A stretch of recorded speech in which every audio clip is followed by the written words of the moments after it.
Assalamu alaikum wa rahmatullahi wa barakatuh. Bismillah walhamdulillah wa salatu wa salam ala rasulullah sallallahu alayhi wa sallam. Welcome, guys. Today we're going to talk about the philosophy of Jahannam. What do I mean by this? Okay. So I've really been thinking about this. Why do we believe? Why do people believe? Okay, really, why do people believe really? Or disbelieve? So basically, when I say philosophy of Jahannam, I just mean consequentialism. Meaning, at the end of the day, what is this all about? What are you trying to do being a Muslim? You're trying to go to Jannah. Or, most importantly, for most people, they're just trying to avoid Jahannam, going to hellfire. That is what it is. You're just trying to avoid Jahannam. Some people think, see, if I can just avoid Jahannam, I'll be fine. Because most of us, we feel like we are not good enough, or maybe we're truly not good enough. So we are probably not even, like, we think bad about ourselves. So we say, you know what, let me just avoid Jahannam. So I'll just do what I have to do to not go to Jahannam. So that's one approach. And you know, there's one hadith that says, some people, they think about Jahannam, and some people think about Jannah only. Some people think about Jahannam only, some people think about Jannah only, and the best way is in the middle. Khawfan wa tama'a, right? You are scared and you are hopeful also, both. Now, I'm not talking about that. I'm talking about on a level field, when you're doing dawah. Remember this, just put it at the back of your mind. What you're really doing is this, let me tell you. And this goes for even the apologists and all these people. We are just, what's it called? Especially the Abrahamic religion, Christianity and Islam, to be specific. See, it's just these two. Why am I singling out these two? It is only Christianity and Islam that really talks about the hereafter, and that you're going to be punished in the hereafter. So somehow people don't get this. Why is it that Islam and Christianity, they are the most popular? And because of this issue at hand, the human need of self-preservation. Humans don't want to be annihilated. They don't want to be destroyed. That is why we are scared to do bad stuff, because we know if God punishes us. So we want to avoid that as much as possible. We don't want punishment. You see, some people don't really care about, not like they don't really care. They would like it if they can go to Jannah, but they just want to avoid the hellfire. Just avoid that stuff, you know. So this is what I term consequentialism. So somehow hellfire seems to be like the default. Okay, hellfire is the default. If you don't do anything, you go to hellfire. You have to do something somehow, and you have to make a move. So that move that you make, where is it going to lead you to? And that's why I've divided it into two. Consequentialism, meaning about Jahannam, about hellfire, and logic and rationale. So this is where logic ends. You would think, like most people, they're actually making a rational judgment to choose what they believe or not. No, most people, especially Christianity and Islam, when we talk to each other, they are not really making that judgment of saying, Islam makes sense or Christianity makes sense. Most people are just trying to say, see, I'm going to stay here. Even though, like, yeah, but when you try to prove it, I'm just showing you, like, at the end of the day, most people, they will just be scared, like, hey, what if I leave and then I go to Jahannam? You know, I go to hellfire. What if now I'm a Christian and then someone is presenting Islam to me and is convincing me? They'll say, you know what if this is the devil? What if this is the devil convincing me that I should change my religion? Maybe he wants to take me to hellfire. I'll just stay here. My logic doesn't work anymore. This is why I told you logic ends. You cannot prove anything. Prove what? The urge of the human to preserve his life, self-preservation, outweighs any logic. It takes more courageous people to follow logic somehow, to say, you know what, I stand by my judgment. In the face of hellfire, bro, people will be like, I don't care what I think. Maybe something is wrong with the way I think. I'm going to follow this. So somehow we are conditioned by where we grow up, by where we live. And I'll show you ultimately, how do you get out of this at the end of the day? What can you do? So one way is to just say, you know what? The consequences are great. The consequence of hellfire is too massive, which is this. So if I make a move and I change from Christianity to Islam, for example, they'll say, if I make that move, what if I was already right? And then I make the move, and then now I'm gone. I'm destroyed.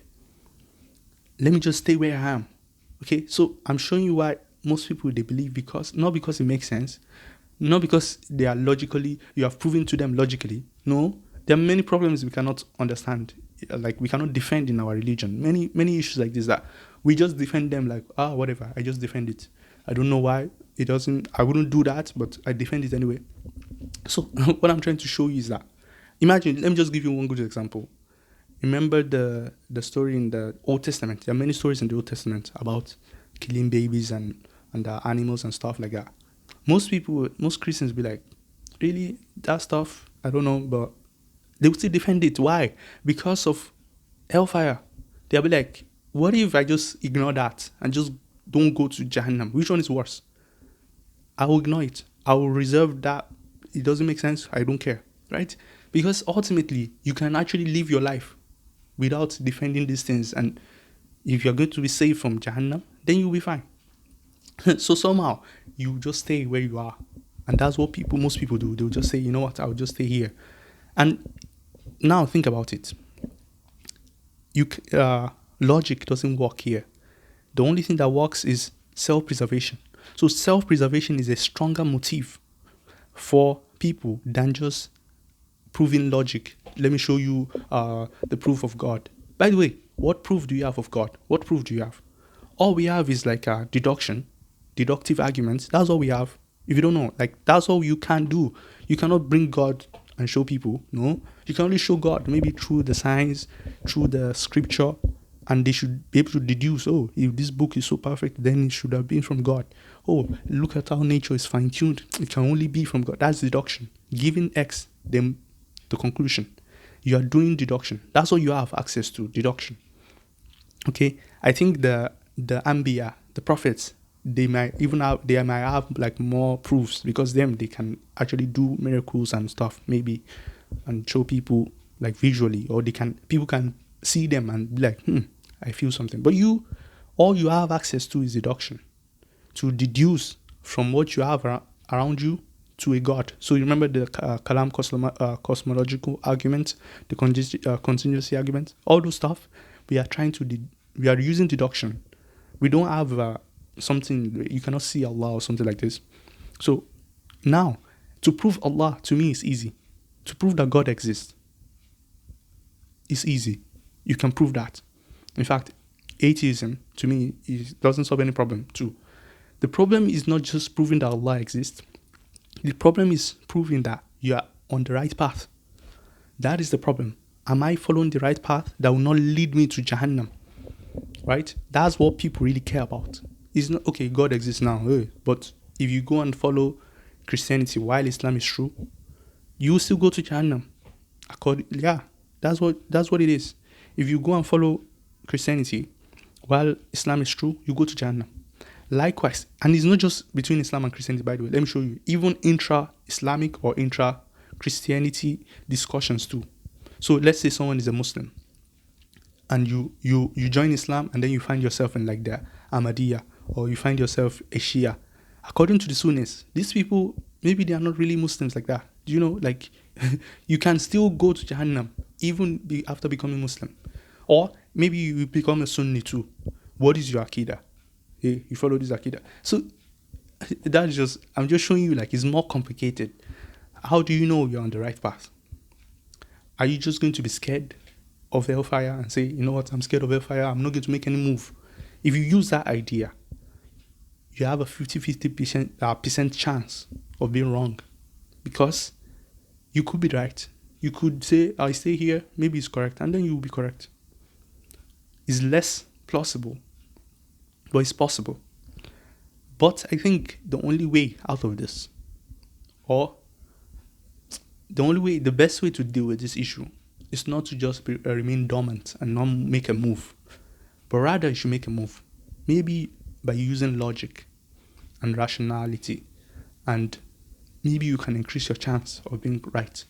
So this is an appeal to both Christian and Muslim and anybody, even intra-Islamic discussions. Any position you find yourself in, don't just assume that it's true. Okay? Because, by the way, some people that everyone is biased to their own opinion. Let me tell you, everyone is biased to their religion and biased to their own opinion. So they wouldn't even think twice that they could be wrong. But it's possible.